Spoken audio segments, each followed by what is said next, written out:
पदार्थ विज्ञान विभाग नवागत छात्र छात्री को संबोधित। ढेंकानाल जिला परजंग महाविद्यालय नूतन भाव अध्ययन करने को जाउथिबा पदार्थ विज्ञान नवागत छात्र छात्री को विभागीय पक्षर बुधवार दिन संबोधित करा जायछि। विभाग मुख्य अध्यापक विकास कुमार प्रधान पौराहित्य आयोजित उत्सव रे महाविद्यालय अध्यक्षा स्मिताराणी साहू मुख्य अतिथि भाव जोग देथिले। सेहीपरि अनुष्ठान वरिष्ठ अध्यापक सचिदानंद प्रधान, प्रसन्न कुमार साहू, विशिकेशन कर्ण, कुमार कौशिक देहुरी, अध्यापक मौसुमी बाग, सुरभि धारुआ, मनुष्यनी दलाई प्रमुख सम्मानित अतिथि भाव मंचासीन थिले। प्रथमे मंचासीन अतिथि और गणमाध्यम प्रतिनिधि निर्मल गणनायक को विभाग पक्षर पुष्पगुच्छ उपढौकन दे सम्मानित करा जायतिला। मंचासीन अतिथि पदार्थ विज्ञान विभाग नवागत छात्र छात्री उद्देश्य रे वक्तव्य रखिथिले।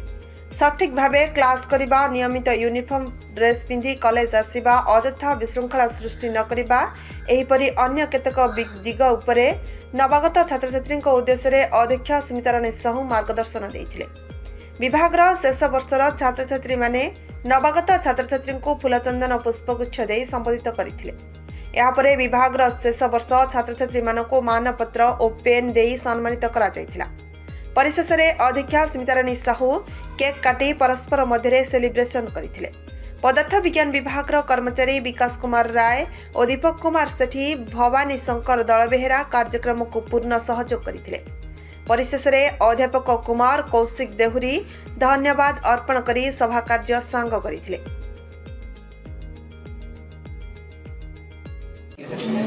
आज पदार्थ विज्ञान विभाग स्वागत समारोह अनुष्ठित होती पिला उत्साहित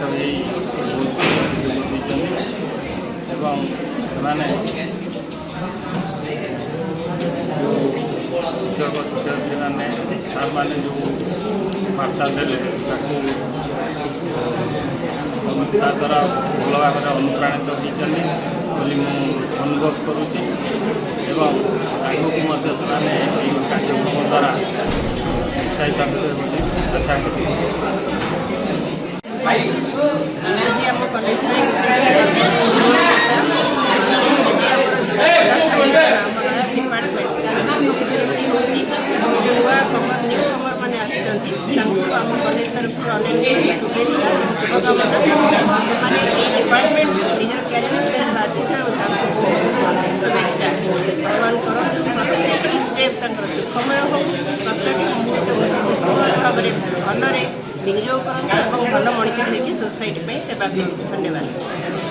ढेंकानाल जिला Parjang block Nirmal Gananayak report, now Odisha news.